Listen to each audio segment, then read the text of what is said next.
Salut les curieux, j'espère que vous allez bien, essayons d'avoir une bonne réflexion bien poussée. Je me suis toujours demandé ce que signifiait l'intelligence. Il existe des définitions toutes faites pour l'expliquer, et une étymologie déjà établie. Mon but dans cette vidéo ne sera pas d'expliquer ce qu'est l'intelligence, mais de comprendre ce qu'elle n'est pas. L'intelligence par définition est innée à l'homme, c'est ce qui le différencie de l'animal, et c'est ce qui lui permet de survivre, de développer des compétences, des concepts, des outils, et donc d'évoluer. Bien sûr, il existe des multitudes de théories sur l'intelligence comme le QI, mais celle qui me plaît le plus est celle de Gagner, celui qui a montré qu'il existe en tout 9 intelligences, et que le QI n'était que celui de la logique, donc 1 sur 9. Aujourd'hui, on parle même de l'intelligence artificielle, émotionnelle, et j'en passe. J'ai donc essayé de pousser ma réflexion pour comprendre l'intelligence, mais à ma façon.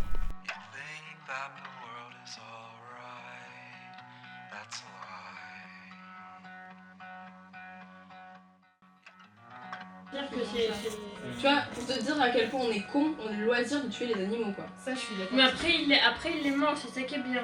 Mais pas tout. C'est bizarre parce que le mot idiot me dérange vraiment. Je trouve que c'est vraiment super subjectif comme mot idiot. C'est vraiment le point de vue de quelqu'un, mais je pense que par la connaissance, on peut, et par l'ouverture d'esprit et par le voyage par exemple, on peut permettre à quelqu'un de s'ouvrir et de développer ses connaissances et peut-être découvrir des choses qu'il ne connaît pas, parce que c'est aussi par l'éducation que l'intellect se développe. Et je pense que c'est pas que de nature, on peut s'améliorer, oui, je pense. Je continue à dire que ce mot est très subjectif. Une certaine forme de maladie, tu peux pas être considéré comme idiot parce qu'il y en a, le cerveau est un muscle. Le muscle, ça s'entraîne. Certaines personnes sont peut-être plus douées pour le sport, plus douées pour, pour l'art et machin, mais c'est comme tout, tu vois, ça s'entraîne. On peut pas catégoriquement trancher que quelqu'un est un idiot parce que cette personne-là n'arrive pas à faire quelque chose que quelqu'un d'autre arrive à faire. C'est simplement que cette personne ne s'est pas entraînée pour, ou n'a juste pas compris comment le truc fonctionnait. Est-ce qu'on a des prédispositions intellectuelles peut-être aussi, mais ça je peux pas savoir. Bon, un truc c'est que j'ai peur d'être bête. Et du coup on m'a toujours dit, peur d'être bête c'est déjà que tu l'es pas. Parce que tu t'as pas envie de l'être. Du coup c'est déjà une preuve d'intelligence. Pour mieux comprendre l'intelligence, je me suis intéressé à ce qu'était la bêtise, en lisant justement un essai dessus de Michel Adam. Outre le proverbe « on est toujours l'imbécile de quelqu'un », ce que je retiens du livre, c'est que le terme « imbécile » vient du latin « imbecilius », qui signifie « faible ». Un imbécile serait donc quelqu'un de faible d'esprit, qui ne cherche pas à comprendre. Il est dans une attitude de contentement devant des connaissances illusoires, il ne veut pas essayer de comprendre ou de chercher plus loin. C'est quelque chose qui me fait beaucoup penser à l'allégorie de la caverne. Lorsque l'on trouve que quelqu'un est idiot, c'est parce qu'on a l'impression qu'il ne comprend rien. La bêtise ne relève pas d'une situation objective, elle est la façon intellectuelle de poser des différences humaines. En gros, c'est de la discrimination qui est justifiée. En fait, tout ça, ça dépend vraiment de la définition qu'on donne de l'intelligence. Pour moi, ce serait vraiment une capacité mentale à bien réussir à maîtriser ses connaissances et à les appliquer.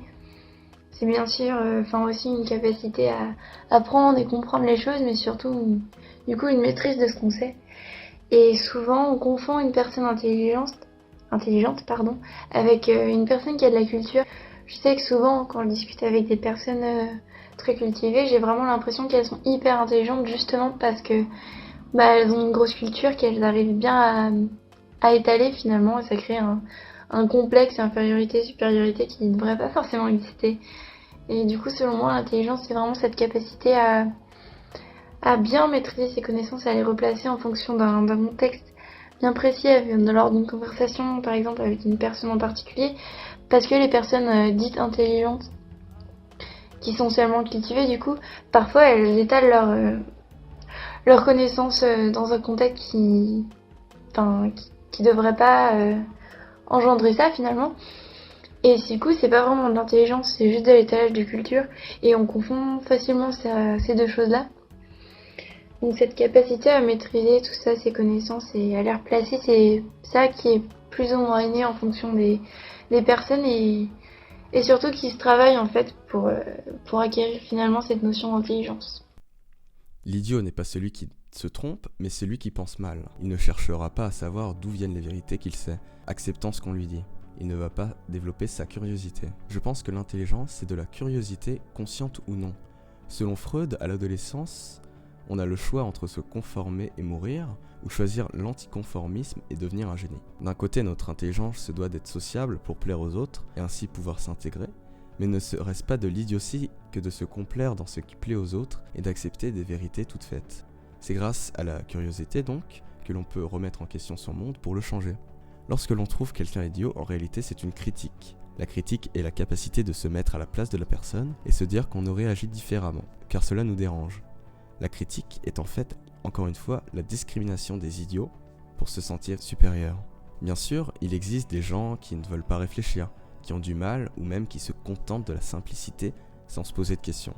Dans ce cas-là, laissez-les, mais ne les achevez pas. Sinon ils vont se renfermer dans leur médiocrité et mourir de l'intérieur. C'est ainsi que l'on arrive à la deuxième partie.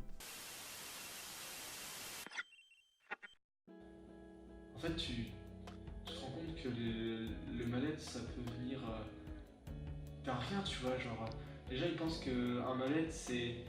faut avoir été battu, faut avoir été violé pour ça, tu vois, et en fait... pas du tout, il y a des gens qui vivent d'un mal-être parce que... Enfin, je connais plein de gens qui vivent d'un mal-être parce qu'ils se sentent mal dans leur peau, tu vois, et rien que ça, c'est énorme quand tu vois que quelqu'un se sent nul. Ça peut lui ruiner toute sa vie parce que tout ce qu'il va essayer de faire, si personne lui dit que ce qu'il fait c'est bien en fait, bah il va se sentir bête, débile, tu vois. Enfin, il va se sentir rejeté et sa vie sociale elle va être bête et nulle, tu vois, genre. Enfin, il va pas être heureux de vivre, c'est important d'être heureux de vivre et tu peux pas être heureux de vivre quand tu te sens nul comme ça et quand t'as un mal-être. Tu vois, genre, pour elle est débile, tu vois, genre. Pour elle est pas intéressante auprès des gens.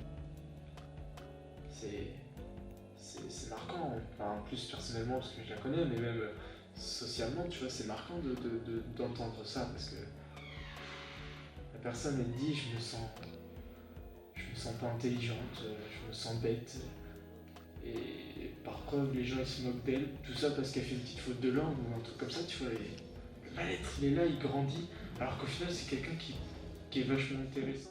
Je sais que ça va faire un peu niais, mais je fais aussi cette vidéo pour les gens qui se sentent moins, qui se refusent à être heureux car ils se sentent idiots. Pour moi, il faut croire en soi. Prenons l'exemple d'un enfant. Si on lui dit qu'il est nul en une telle matière, il va l'incorporer inconsciemment et sera incapable de réussir dans cette dite matière. Sauf si bien sûr, un professeur arrive à lui redonner confiance en lui-même. Mais bon, on sait que peu de professeurs aident les élèves dans le besoin. Dans la vie de tous les jours, les gens caractérisés d'idiots se sentent encore plus idiots si on leur fait comprendre. Et ils ne vont pas chercher à se développer intellectuellement, ils vont fuir. Je ne dis pas que les gens idiots sont des victimes et qu'il faut les valoriser. Ils se sentent déjà moins.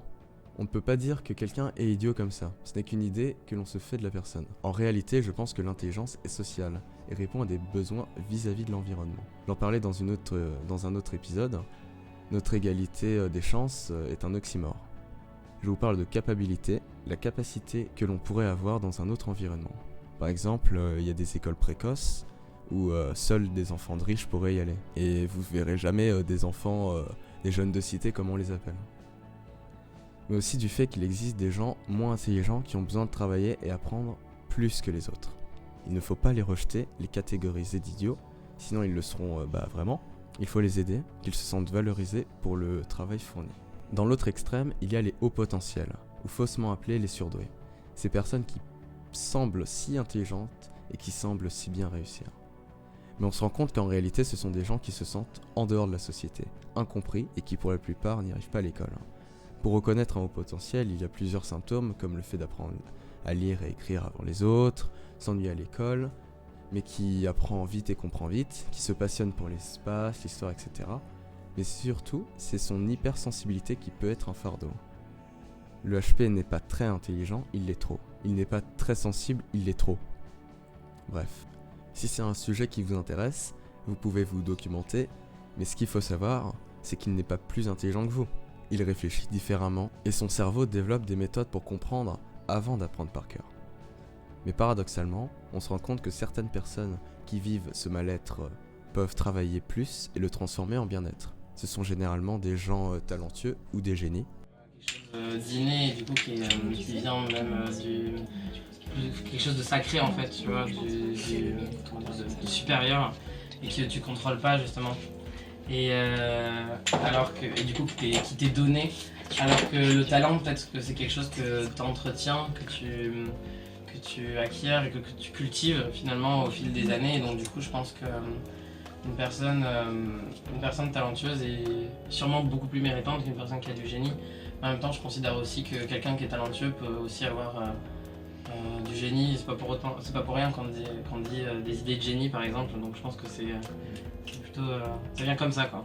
Faut savoir qu'il y a une différence entre talent et génie. Une personne talentueuse est une personne qui va beaucoup travailler pour viser justement l'excellence, se basant sur la performance d'un génie, alors qu'un génie, cela peut être inné ou alors cela peut être une personne qui est talentueuse, qui va révolutionner son monde, que ce soit dans l'art, dans les sciences et j'en passe. Dans les deux cas, on se sentira valorisé pour le travail fourni et on ressentira du bien-être. N'importe qui peut avoir du talent en travaillant. Nous sommes bien sûr inégaux. Des gens sont moins et des gens sont plus, c'est sûr. Mais ce n'est pas pour autant qu'il ne faut pas croire aux gens moins qui font de leur mieux. Il faut les critiquer, mais que ce soit constructif et les féliciter quand c'est bien. C'est simple et ça vaut pour tout âge. Mais le problème que je me pose, c'est que dans l'essai sur la bêtise, il y a aussi expliqué que ce ne sont pas les gens qui sont idiots, mais leurs idées. Du coup, si quelqu'un est caractérisé d'idiot, mais qu'il fait preuve d'intelligence, est-il intelligent ? J'en ai beaucoup discuté avec un pote à la fac. Pour lui, l'intelligence n'est pas quelque chose que l'on acquiert, mais que l'on se construit et que l'on prouve aux autres. Et c'est là que ça a fait écho dans mon esprit. Si l'on sait que l'homme est doué d'intelligence, mais qu'il se discrimine lui-même pour établir des hiérarchies entre les intellectuels et les sots, nous pouvons donc émettre l'hypothèse qu'il existe dans notre monde un combat d'idées. Et je pense que justement, l'homme est né pour conquérir. Que ce soit l'esclavage, la guerre, l'espace, et j'en passe, l'homme a toujours voulu conquérir. Lors d'un débat par exemple, ce sont les idées qui s'affrontent, et c'est l'idée la plus cohérente, la plus judicieuse qui l'emporte. Outre cela, nos propres idées se font la guerre. Et la plus forte nous domine, nous définit. C'est justement en regardant Heure et en lisant Genesis de Bernard Beckett que je me suis mis à réfléchir à ça. L'intelligence artificielle, c'est une idée grandissante qui se connecte à d'autres intelligences artificielles. Nous fonctionnons un peu de la même manière, nous les humains. Bien sûr, l'intelligence artificielle n'est pas le sujet de la vidéo, mais c'est un propos qui m'a intrigué, car c'est une forme d'intelligence qui nous ressemble.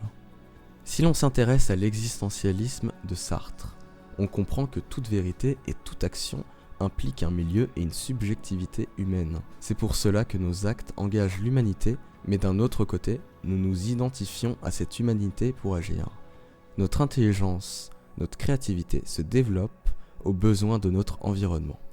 Ça fait encore une fois écho à la capacité. Mais si justement, nous sommes manipulés par nos idées, d'où viennent-elles ? Par exemple, il n'y a pas si longtemps, j'ai vu un documentaire sur les maths. Et on se rendait compte que les mathématiques n'étaient pas une invention humaine, mais qu'elles préexistaient et dominaient le monde. On ne sait pas pourquoi les mathématiques marchent aussi bien, mais ça fonctionne pour comprendre le monde qui nous entoure.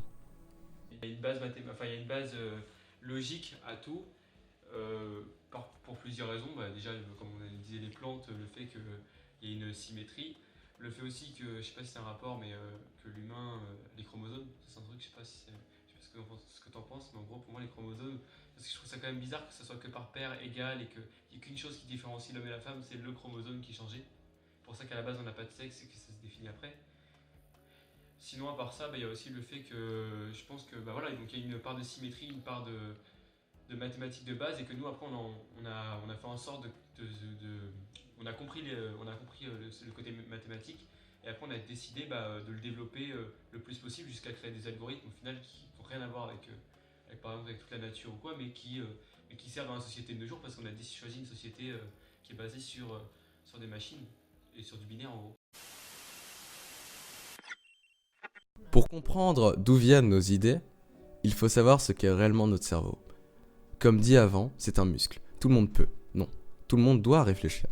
Par exemple, pour moi, l'allégorie de la caverne de Platon, c'est la base pour la réflexion. Mais avant la terminale, je ne connaissais pas. Étais-je idiot ? En réalité, c'est une idée auquel j'avais déjà pensé, mais qui n'était pas claire dans mon esprit. Grâce à cette allégorie, j'ai pu mettre des mots à mes pensées. Et cela vaut pour tout.